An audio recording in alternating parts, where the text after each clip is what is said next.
The ancient land of Kintyre is defined by the sea and the lochs that surround it. When people travelled by boat and the seaways of the west were king, Kintyre was well connected to Scotland's big centres of population and industry. But surprisingly, with the rise of the car, the Lochside communities began to feel increasingly remote. Lochs are Scotland's gift to the world, a product of an element that we have in spectacular abundance: water. With so much of the wet stuff, it's not surprising that there are tens of thousands of lochs in Scotland, and they come in all shapes and sizes. Long fjord-like sea lochs, great freshwater lochs of the Central Highlands, and a multitude of lochans that stud the open moors. In this series, I'm on a loch-hopping journey across Scotland, meeting the people who live close to their shores and discovering how lochs have influenced an entire nation. For this grand tour, I'm exploring the communities around Scotland's longest sea loch, Loch Fyne.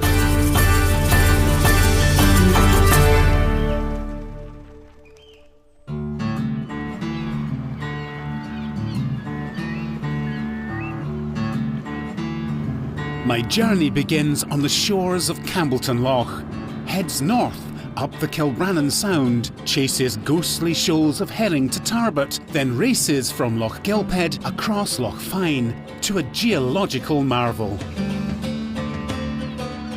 This is the famous Campbelltown Loch, renowned for many things, especially whisky, and guarding the entrance to the loch, the tiny Davar Island.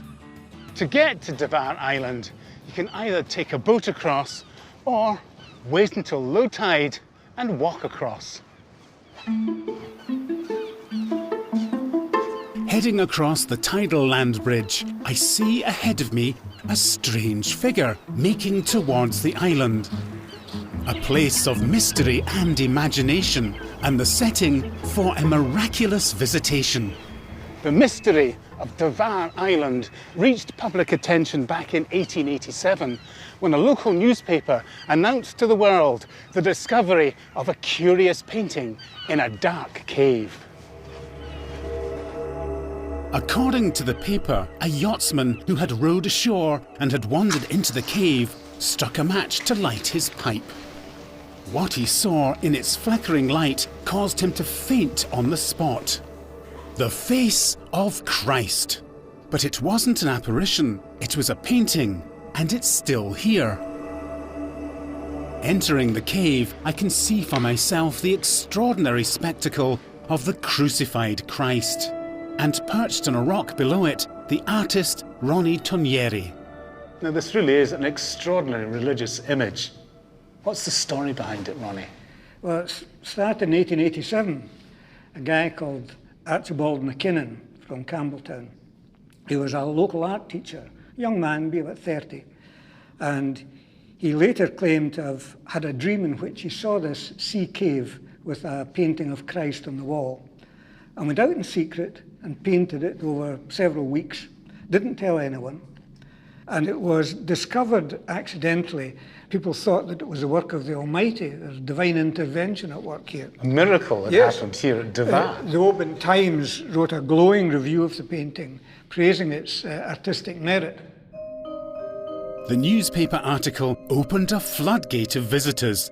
Thousands flocked to see the miraculous painting. Some thought it would be the making of Campbelltown. They thought that this was going to be as big a tourist draw as the Eiffel Tower or the pyramids. They would get going a wee bit over the top in the local Argyllshire Advertiser. They could see pound yes, signs. They could see that. And then someone discovered that it was McKinnon, or he admitted it. I'm not quite sure what. Just a local boy. Yeah. The mood changed. The painting was condemned as a fraud, and the scandalised town turned against McKinnon, who fled to England. But eventually Campbelltown began to appreciate the worth of the painting and invited McKinnon home to restore his now faded artwork.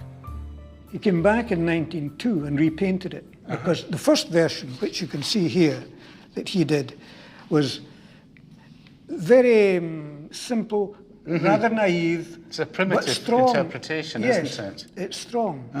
And then this is McKinnon himself. Is this him standing behind? That's him in his good suit. He had his paintbrushes tied to his walking stick. Sadly, none of McKinnon's original work has survived.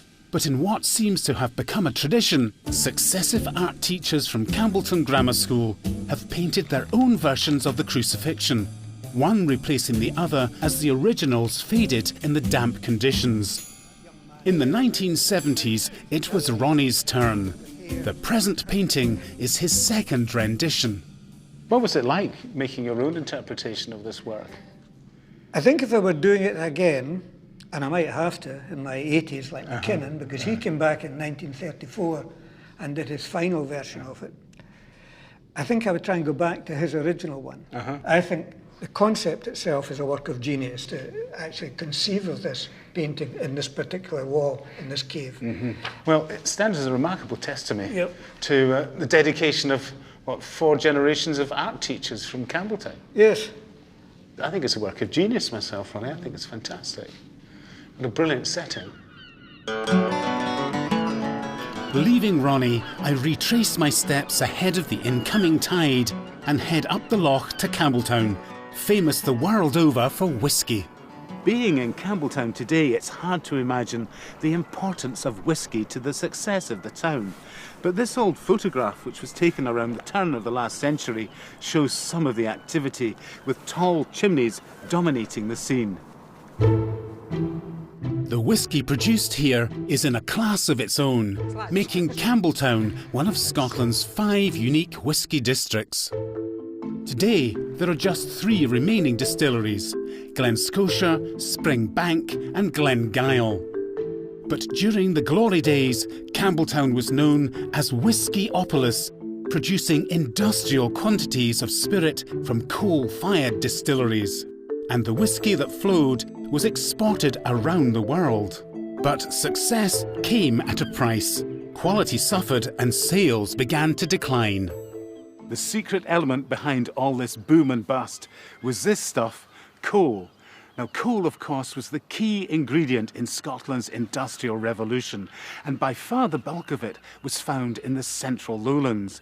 But uniquely, in the highlands, the coal that was burned in Campbelltown was mined locally, and coal means steam. On the trail of Argyll's only coal mine, this old map shows the route of a railway line to the former pithead. It ran from Campbelltown to Machrihanish, although there's little to see today. But until 1960, it was also possible to take a steam passenger train known as the Machrihanish Express. Now that would have been fun. Unlikely as it may seem, Journey's End is a caravan park.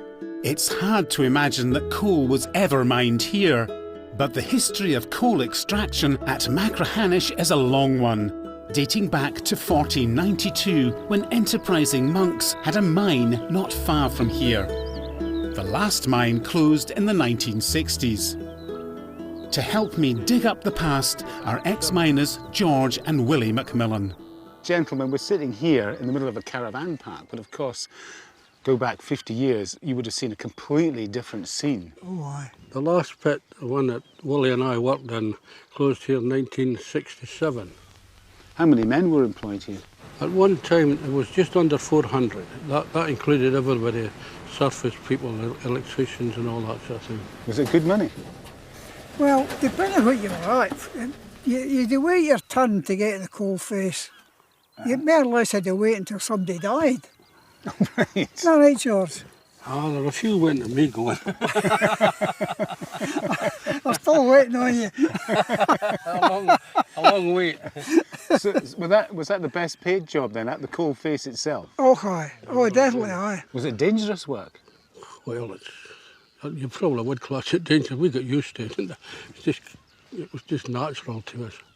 The big thing about being in the pit, being downstairs, everybody had to do their job properly because you're depending on the man next door to do his job so that the roof didn't come on you, sort of style.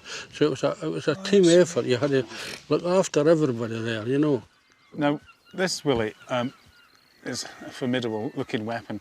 Is that the kind of pick that would have been used by the likes of yourself when you were down the pit? That's exactly it. The point was like a needle. Was it really? You could split a big lump of coal just with that. Wow. That was good. It's a good tool. Sometimes miners' tools didn't perform as well as they should. When George was alone on watch one Hogmanay, his headlamp failed. You don't understand what darkness means to you doing a pit. There's nothing at all. It's just complete darkness. So anyway, I sort of just got down to my hands and knees and I crawled back out. There was rails for taking in the pit props and stuff, so I just got them on each side and I took my way out. I was the only person in the pit. Nobody else there with me. It must have taken quite a long time. It took me a wee while, right enough, but I always say I went home that night by rail. Mining has always had a reputation for hardship, and miners have often suffered when the world's economic winds blow chill. This was especially true during the Great Depression of the 1930s. Desperate for heat and warmth, miners started an unlicensed pit at a place called Tirfergus on a hillside overlooking Machrihanish. Local farmer John Armour helps me to read the landscape. Now, John, I'm looking for the entrance to this mine here, which you can see in this old photograph. Yeah. Now, where are we standing at the moment? Are we anywhere near this? We're standing right above where that was. The entrance is at the bottom of the hill. But it's been covered over with a landslide. And what you see now is where the mine was. This landslide came right down on top of it. So beneath our feet, there is coal. There is coal there, yes, and I'm told the seam goes from here right all the way to Northern Ireland. Here we are. Is that it? Is that the old entrance? That's what's left of the entrance. The trees have come right down, and obviously over the years the trees have grown a fair bit too, so where there was any sort of sign of it, it's now gone. It's all collapsed in on itself. And the coal, is there any of that still exposed? Yeah, there is. There's some down here. There's a seam that's kind of open just at the side of the road here. We can maybe go and have a wee look at it. See if I can swing this pick. I'm sure I'll find some.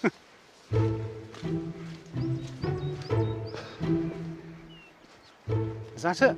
This is it. That's it, Paul. That's what's left of the seam the whole way to Northern Ireland. I'm going to swing my pick. On you go. Give it a go. See what you So can get. this is it here? Yes. Okay. Look at that. Tirfergus coal. That's Tirfergus coal, yes. It's rather poor quality, shaly looking coal, is it not? It's very poor. I think it needs to be burnt at a very high heat to get any benefit from it at all. But again, it shows just how desperate the men were Yep, to absolutely. Yep. come looking for this stuff. We're the first person to have mined coal out of here maybe for the last 80 years. Well, I'm going to keep that as a souvenir. I It might think- bring me luck. I think you should, yes. Maybe for Hogmanay. That's to get round to your neighbour. Exactly. As a- That's all he deserves.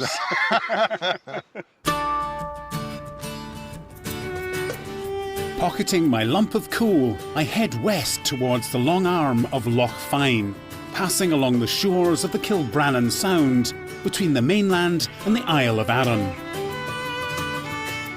The sea lochs and islands here were once dominated by the first Lord of the Isles, Rhi Innes na Gael, otherwise known as Somerled.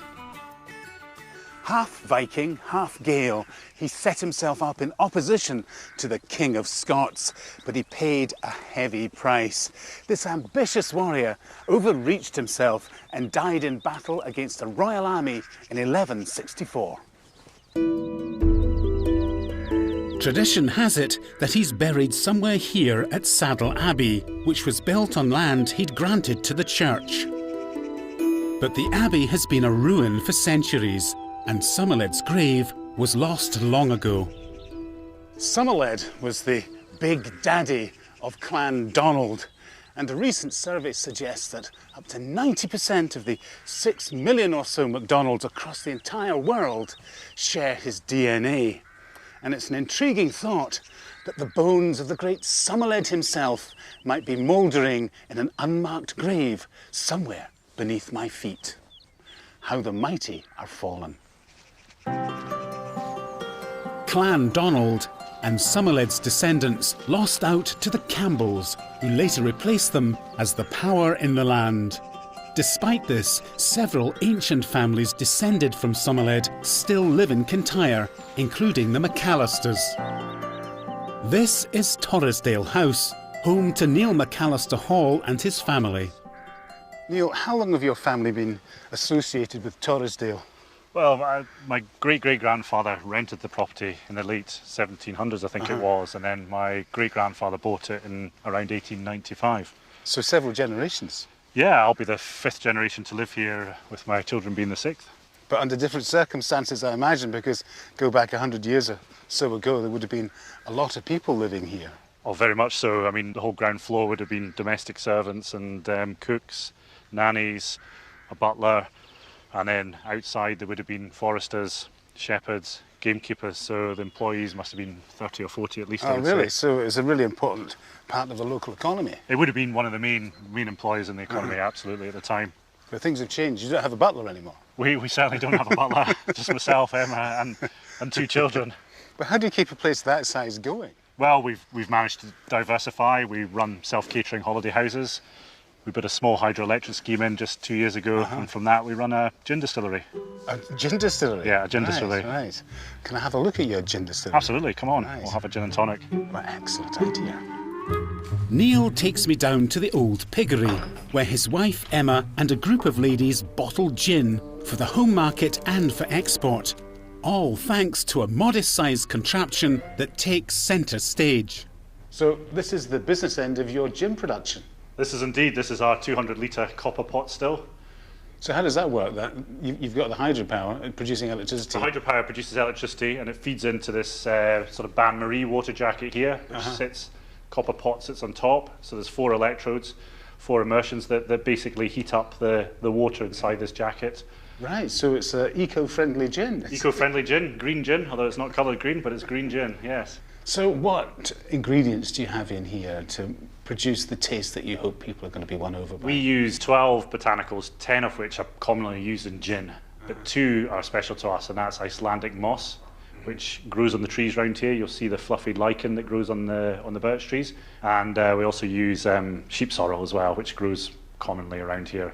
Right. Have you not just given away a really important secret? No, we openly advertise that's what we use. People just don't know how much we use. Ah, I see, the quantity. So that's, that's the secret part of the recipe. Yeah, absolutely. Bearing that in mind, we should move on to taste absolutely, your gin, yeah. which is called Bernard Turk. Which is our company name, which is Hill of the Wild Boar, from where the power comes from and the water comes from. And our signature gin is called Kintyre Gin. Well, let's give it a whirl, shall we? Sanj. Cheers. That's refreshing, isn't it? That's On a good. day like Glad it today was. when it's so warm. Excellent. I can't think of anything better. Life here has always been about harvesting natural resources, whether botanicals for gin or riches from the sea. This is Carradale, once a busy fishing port. Loch Fyne was famous for the huge shoals of herring that migrated to its waters annually, attracting dozens of fishing boats to harvest the marine wealth of the loch. In time, a unique system of fishing was developed here, the ring net. The Shemaran is the last type of this traditional boat and is run by the Ring Net Heritage Trust. The skipper today is Sandy Galbraith, whose family once owned this beautiful boat, and he's among the last in a long line of ring net fishermen. So what was ring net fishing? Was it a technique of fishing? So it's just to circle if that's a shoal there, you drop the net there, right round it like that. But you needed 2 boats. And, I see, right. And then you closed it, and the boat who shot the net just pull it in, if you're lucky enough to catch them. Sometimes it's not easy, but... It must have been very labour intensive as well if you've got 2 well, boats. There was 6 men in each boat. Right, so that's 12 men's livelihood was dependent on that one catch. Correct, yes. But that's only one shot. You might have six shots during the night. So you were fishing at night then? Only at night, yeah. Why was that?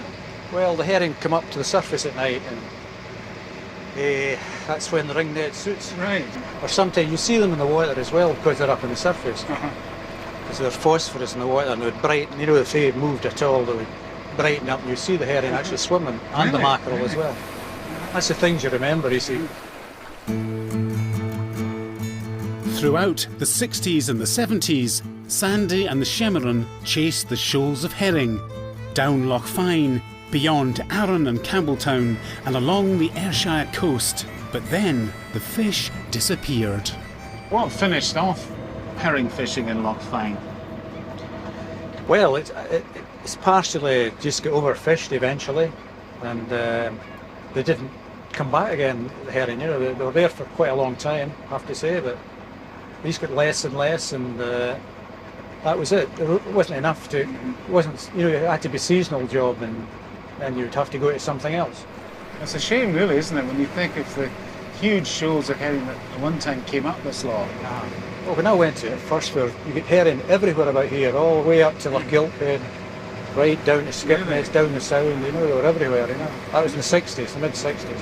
And if they came back, would you be tempted to go after them again? Well, and chase silver darlings? Maybe a wee bit late now, but I wouldn't mind seeing it return, to be honest. It'd be good to see it again now.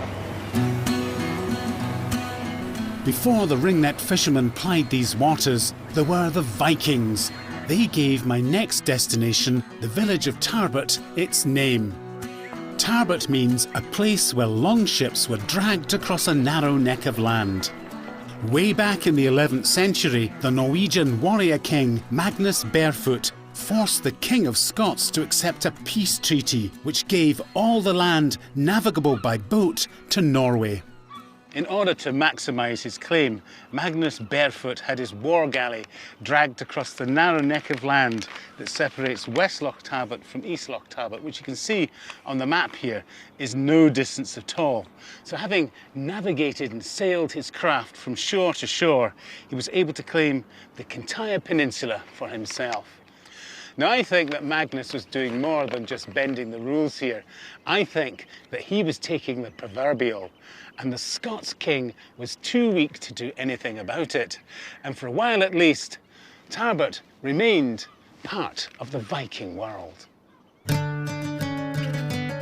Heading north, I follow the coast from Tarbert, passing through the village of Ardrishig at the eastern end of the Crinan Canal, and then on to a wide, shallow bay. This is Loch Gilp, and the town that overlooks it is Loch Gilphead, the administrative centre for the county of Argyll. Surprisingly, this lochside town was the location for a spectacular and unlikely chapter in the history of the Scottish car industry. It was here in the 1980s that the super sports car, the Argyll Turbo GT, was born. I remember a press report in the Oban Times announcing the launch of the Scottish supercar, and a photo shoot with the Duke and Duchess of Argyll, no less. Now, it made quite a splash, but that was almost 40 years ago. And since then, the fate of the Argyll GT has become something of a mystery. Following a few clues and armed with an old address, the trail leads to an unlikely location on the edge of town. Now, this looks promising. Argyll Turbo Cars Limited. What's in here? Here I meet Bob Henderson, the man behind the legendary Argyll. Nice to see you. And even nicer to see this. It's fantastic. This is the Argyll GT, the fabled Argyll GT. It is indeed. In all its glory. Yep. Now, Bob, I'm guessing the market that you were entering was pretty kind of tightly packed with some pretty powerful supercars at the time, like Maseratis. Yeah, but they were big money. Yeah? We reckon we could do it for a heck of a lot less than that. And a lot of the stuff we could build ourselves economically here in Lochgilphead and didn't have to sort of buy silly and expensive things from other people. So we were pretty independent here, even though we're pretty remote in the hills. Nobody thought it was possible.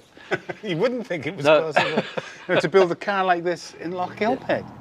Bob is a man full of surprises. He tells me that the inspiration for the Argyll came from his earlier pioneering work with turbochargers. It evolved originally, I suppose, because we were in the tuning and modification of other people's cars, and that led us to being the first people doing turbocharging. So you were producing turbochargers here? Yeah, we were the first to do turbocharging on petrol engines in the world. I had no idea. Yeah. So the turbocharging came first, and then the car came after that? Yeah, and that then took us from ordinary car, if you like, into supercar power outputs. The supercar that Bob and the team developed in the early 1980s is truly remarkable. It still looks futuristic, yet glories in imperial measurements, being 15 feet 4 inches long and 6 feet wide. The V8 engine develops a whopping 250 brake horsepower. What's going to happen with this car now? I mean, is it running? Everything except the engine, yes. It got left under a leaking gutter for many months. So I'm seriously thinking of taking the engine out and either rebuilding it or I've got a spare engine in there. And this one only has a 4-speed gearbox and the other's got a 5. I should probably do a few miles on it to remind myself what it was like in the good old days.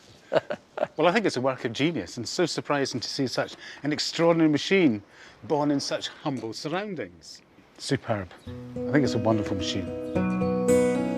Leaving Bob to tinker with his turbo, I hit the road and make my way up the western shore of Loch Fyne to a forgotten coastal village called West Otter Ferry. Only the ruins of the houses remain of this once busy place, which was a ferry terminus for goods and passengers crossing the loch to the eastern shore. The last occupant of the ferryman's cottage left in 1948, ending a tradition that went back centuries. To recreate this forgotten crossing, I'm being ferried over in a modern rib. In 1791, the fare recorded to cross the loch was 3p for a man and 9p for a horse, which sounds reasonable, but when you think about it, it was probably the equivalent of a day's wages. Perhaps it would have been worth it, though, to avoid a massive detour around the head of the loch. Landing on the opposite shore, I find myself at the tiny village of Otter Ferry, which surprisingly has little to do today with ferries or otters. Although you can see otters down here from time to time, the word otter in Otter Ferry is actually the corruption of a Gaelic word, otter, spelt O-T-T-I-R, which refers not to the animal lutra lutra, but to a gigantic spit of sand and gravel that stretches almost across the loch. Seen from the air, the otter is dramatic. It extends for almost 1.5 kilometres and nearly cuts Loch Fyne in two.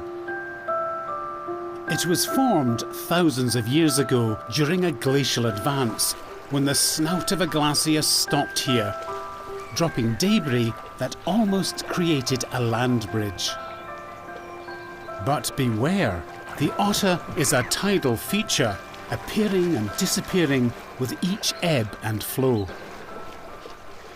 Now, I followed the otter almost as far as I dare. Now, this is not a place to linger, especially when the tide is coming in, which is what it's doing at the moment. But what a spectacular location. I'm in the middle of Loch Fyne, making this the perfect place to end my grand tour of Scotland's lochs.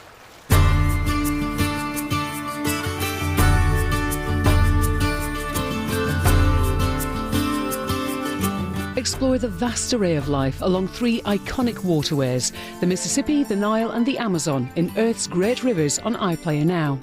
And later here on BBC Two, it's not just about creating beautiful things, but getting along as well in the Victorian House of Arts and Crafts at 9.